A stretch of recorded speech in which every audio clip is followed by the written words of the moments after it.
నేను last visit ఇక్కడ చేసినప్పుడు మీరందరూ చూసారు. అది గవర్నమెంట్ ఇన్స్టిట్యూషన్ కానివ్వండి, ప్రైవేట్ ఇన్స్టిట్యూషన్ కానివ్వండి, అది ఒక జెండర్ అనే డిఫరెన్స్ లేకుండా ప్రతి ఒక్కరికి ప్రొవైడ్ చేయాల్సినటువంటి ప్రొవిజన్స్ ఏమి ఉంటాయో అవి అందేటువంటి బాధ్యత, చూడాల్సినటువంటి బాధ్యత మనందరి మీద ఉంటుంది. అందులో 11th 12th inter first year second year చదువుతున్నటువంటి పిల్లలు, ఈ మగపిల్లలు కానివ్వండి, ఆడపిల్లలు కానివ్వండి, ఆ ఏజ్ లో ఒక తల్లిదండ్రుల అవసరం ఎంత ఉంటుందో ఒక గురువు అవసరం కూడా అంతే ఉంటుంది, ఒక మంచి వాతావరణం కూడా అవసరం అంతే ఉంటుంది. అలాంటి వాతావరణంలో ఉన్నప్పుడే, అలాంటి సపోర్ట్ ఉన్నప్పుడే ఆ పిల్లలకు ఒక మంచి భవిష్యత్తు ఉంటుంది, మంచి వ్యక్తులుగా ఎదగడానికి కూడా అవకాశం ఉంటుంది అనేటువంటి ఉద్దేశంతో ఇన్స్టిట్యూషన్స్ లో జరుగుతున్నటువంటి విషయాలను కమిషన్ తరఫున మేము వెళ్ళి విజిట్ చేస్తే కొంత మార్పు అనేది ఉంటుంది. అయ్యో మనం నార్మ్స్ ఫాలో అవుతున్నామా లేదా చూడడానికి ఒకరు ఉన్నారు అనేటువంటి ఒక బాధ్యత కూడా ఉంటుంది అనేటువంటి ఆలోచనతో గత 2 విజిట్స్ లో ఏం జరిగింది, ఎలా జరిగింది మీరంతా గమనించారు. అది జరిగిన తర్వాత కొంతమంది పిల్లలు ఫోన్ చేశారు నాకు. ఫోన్ చేసి అమ్మ మీరు వెళ్ళిన తర్వాత కొంత మంచి ఫుడ్ పెట్టడానికి ప్రయత్నం చేస్తున్నారు అన్నప్పుడు కొంత హ్యాపీగా ఫీల్ అయ్యాను. పర్వాలేదులే మనం వెళ్ళినందుకు ఏదో కొంత తేడా వచ్చిందిలే అనుకోని. కానీ మళ్ళీ మొన్న దాదాపుగా 6 గంటలకు 7 గంటలకు నాకు కొంతమంది కాల్ చేశారు, ఇక్కడ లోకల్ వాళ్ళు. ఇట్లా ఒక అమ్మాయి చనిపోయింది, సూసైడ్ చేసుకొని అంటే నేను నిజంగా నమ్మలేకపోయాను. అరే సూసైడ్ చేసుకొని చనిపోవాల్సినంత అవసరం ఏమొచ్చింది అని. ఎందుకంటే నేను ఇన్స్టిట్యూషన్ లో అడుగుపెట్టిన మొదటి మాట ఒకే మాట చెప్పాను పిల్లలందరికీ, మీ తల్లిదండ్రులు మిమ్మల్ని ఎలా చూసుకుంటారో కమిషన్ అనేది కూడా మిమ్మల్ని అలా చూసుకోవడానికే ఉంది అని. కమిషన్ ఫోన్ నంబర్లతో పాటుగా నా పర్సనల్ ఫోన్ నంబర్ కూడా ఇస్తే నేను విజిట్ చేసిన దగ్గర నుండి ఇప్పటి వరకు దాదాపుగా ఒక 5,000 పైన కాల్స్ వచ్చి ఉంటాయి. రిటర్న్ కంప్లైంట్స్ ఒక 1000 పైన రిటర్న్ కంప్లైంట్స్ వచ్చాయి. మధ్యరాత్రి కాల్ చేస్తే కూడా నేను ఫోన్ పిక్ చేస్తున్నాను. ఎందుకు అంటే ఏ అమ్మాయి ఎక్కడ ఏ ఆపదలో ఉందో అనేటువంటి ఒక బాధ్యతతో, ఒక మన రాష్ట్రం వాళ్ళు కాకుండా పక్క రాష్ట్రంలో ఉన్నటువంటి పిల్లలు కూడా అమ్మ మీలాగా మా దగ్గర వచ్చి కూడా ఎవరైనా చెక్ చేస్తే బాగుండు, మా పరిస్థితి ఎవరికి చెప్పుకోవాలో మాకు అర్థం కావట్లేదు అన్నప్పుడు కూడా మీరు కంప్లైంట్ పంపించండి, మీ స్టేట్ లో ఉన్నటువంటి కన్సర్న్ వాళ్లకు మేము ఇక్కడ నుండి పంపిస్తాము ఆ కంప్లైంట్ అనేటువంటి విషయం కూడా నేను చెప్తా ఉన్నాను. కానీ మంచి చేద్దాము, దీన్ని బాగు చేద్దాము అనేటువంటి ఆలోచనతో ముందుకెళ్తున్నప్పుడు ఫోన్ నంబర్లతో సహా అన్ని ఇచ్చి మేమున్నాము అనే ఒక భరోసా ఇచ్చిన తర్వాత కూడా ఒక అమ్మాయి ఆమె ఎలాంటి పరిస్థితులలో నుండి వెళ్తుందో, ఎందుకు అంత స్ట్రాంగ్ డెసిషన్ తీసుకోవాల్సి వచ్చిందో నిజంగా నాకైతే అర్థం కావడం లేదు. అది వేరే ఇంటి అమ్మాయి కదా అని మనకు బాధ ఆవేదన లేకపోతే మనం మనుషులం కూడా అనిపించుకోవచ్చు. అమ్మాయి ఒక్క కాల్ కనుక మా కమిషన్ కి కానివ్వండి, నాకు కానివ్వండి చేసి ఉంటే డెఫినెట్ గా ఆ అమ్మాయిని మేము కాపాడుకునే వాళ్ళం. అది పర్సనల్ ఇష్యూ కానివ్వండి, అవి ఇన్స్టిట్యూషన్ కి సంబంధించిన ఇష్యూ కానివ్వండి, అది ఏ ఇష్యూ అయినా సరే ఆ రైట్ టైంలో రైట్ గా గైడ్ చేసే వాళ్ళు, సపోర్ట్ గా నిలబడే వాళ్ళు ఉన్నప్పుడు ఇంత దూరం అమ్మాయి inter first year second year first year అమ్మాయి ఆత్మహత్య చేసుకుందాము అనే అంత ఆలోచనకి వెళ్లే పరిస్థితులు ఏంటి అనేది దాన్ని డెఫినెట్ గా మేము అది కాదు అని అండగా నిలబడి ఆ అమ్మాయిని ఇవాళ బతికించుకునే పరిస్థితి ఉండేది. మేము విజిట్ చేసినప్పుడు అమ్మాయి లీవ్ ఇంటికి వెళ్ళిందంట, సిక్ లీవ్ పెట్టుకొని. దాదాపుగా 2 months లేదు అన్నట్టుగా వాళ్ళ ఫాదర్, వాళ్ళ మేనమామ అందరు నాతో మాట్లాడడం జరిగింది. నిన్న నేను లేను, యాక్చువల్గా నేను నిన్న కర్ణాటకలో ఉండింది.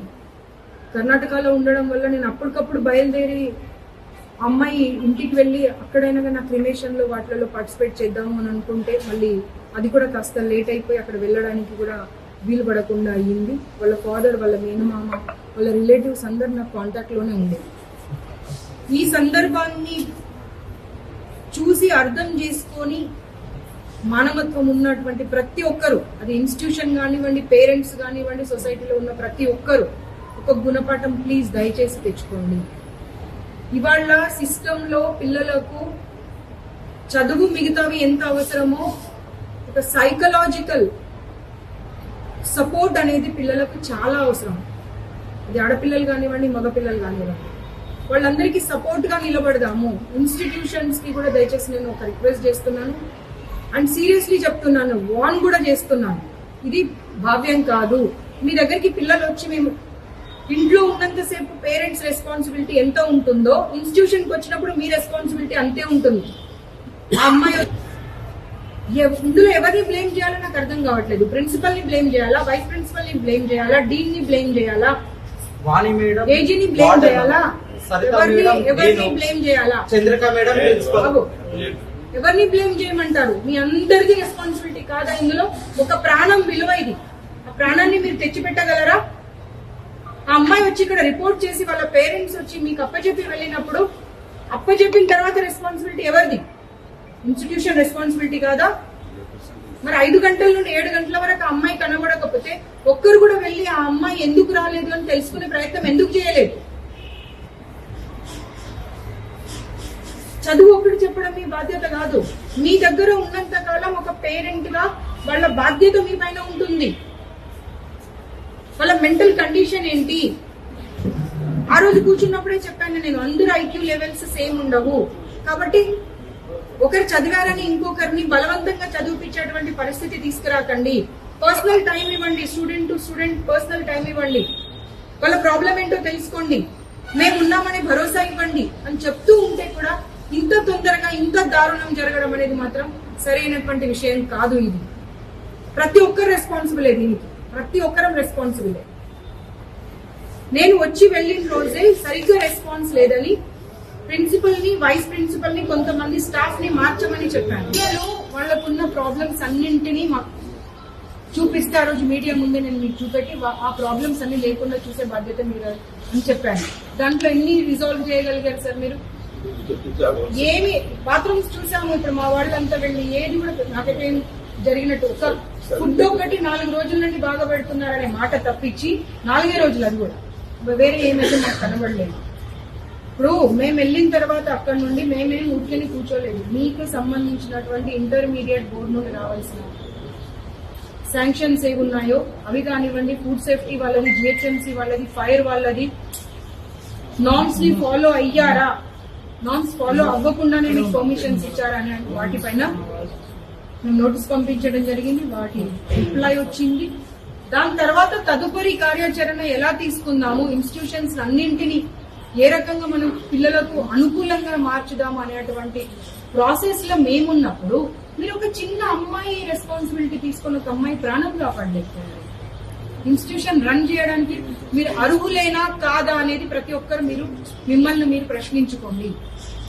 మీకు ఇన్స్టిట్యూషన్ ని రన్ చేసేటువంటి అర్హత ఉంది అంటే తప్పకుండా మీరు నార్మ్స్ ని, గైడ్ లైన్స్ ని ఫాలో అవ్వాల్సినటువంటి అవసరం ఉన్నది. ప్రతి అమ్మాయి చదువుతో పాటుగా అమ్మాయి జీవితం కూడా మీదే బాధ్యత, మీ దగ్గర ఉన్నంత కాలం అనేటువంటి విషయాన్ని గమనించాల్సిన అవసరం ఉన్నది. ఇన్ని కంప్లైంట్స్ ఇచ్చారు వాళ్ళు, ఇంకా బ్యాక్ సైడ్ కూడా ఉంది.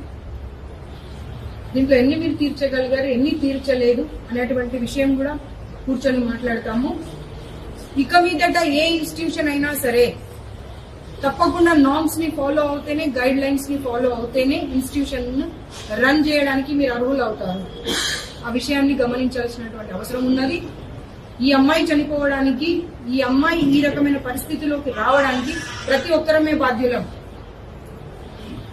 అలాంటి పరిస్థితి ఇంకో అమ్మాయికి రాకుండా ఏం చేద్దాము, ఎలా చేద్దాం అనే దానిపైన దృష్టి పెట్టాల్సినటువంటి అవసరం ఉన్నది. ప్రభుత్వం దీనిపైన చాలా సీరియస్ గా ఆలోచిస్తా ఉన్నది. శ్రీ చైతన్య నారాయణ కాలేజీకి వెళ్లినటువంటి విషయం గౌరవ ముఖ్యమంత్రి గారి దృష్టికి వచ్చిన తర్వాత వారు నాతో మాట్లాడడం జరిగింది. మాట్లాడి శారదమ్మ పిల్లల బాగు కోసము ఎలాంటి గైడ్ లైన్స్ ఇష్యూ చేస్తే బాగుంటుందో మీరు గైడ్ లైన్స్ ఫ్రేమ్ చేయండి, తప్పకుండా మా సపోర్ట్ మీకు ఉంటుంది, మనం వ్యవస్థని మార్చుదాము అనేటువంటి విషయము వారు చెప్పిన తర్వాతనే మేము ఈ నోటీసెస్ ఇష్యూ చేయడం కానివ్వండి, కమిషన్ తరఫున చేయాల్సినటువంటి ప్రొసీజర్ అంతా ఫాలో అవుతున్నాము. గవర్నమెంట్ చాలా స్ట్రిక్ట్ గా, ఫర్మ్ గా ఉంది. ప్రతి అమ్మాయికి జరగాల్సినటువంటి న్యాయము ఖచ్చితంగా చేస్తుంది. ఇన్స్టిట్యూషన్స్ మళ్ళీ ఒక్కసారి చెప్తున్నాను, ప్రతి ఇన్స్టిట్యూషన్ నేను వెళ్లి పర్సనల్ గా ఎంక్వైరీ చేస్తాను, పిల్లలందరితో మాట్లాడి అక్కడ ఉన్నటువంటి వాళ్ళు ఇస్తున్నటువంటి ఫెసిలిటీస్ ఏమున్నాయో అవి ప్రాపర్ గా ఉన్నావా లేవా అనేది కూడా తప్పకుండా చూస్తాను. కాబట్టి దీన్నే మీరు వార్నింగ్ లాగా తీసుకుంటారా, కనువిప్పు లాగా తీసుకుంటారో, ఏ రకంగా తీసుకుంటారో మీకే వదిలేస్తాను. బట్ ఇలాంటి ఇన్సిడెంట్ ఇంకొకసారి తెలంగాణ రాష్ట్రంలో జరగకూడదు అనేటువంటిదే కమిషన్ తరఫున మేము చెప్తున్నటువంటి విషయం. అసలైన తొలి వెలుగు. ఫాలో వాట్సాప్ @తొలి వెలుగు official.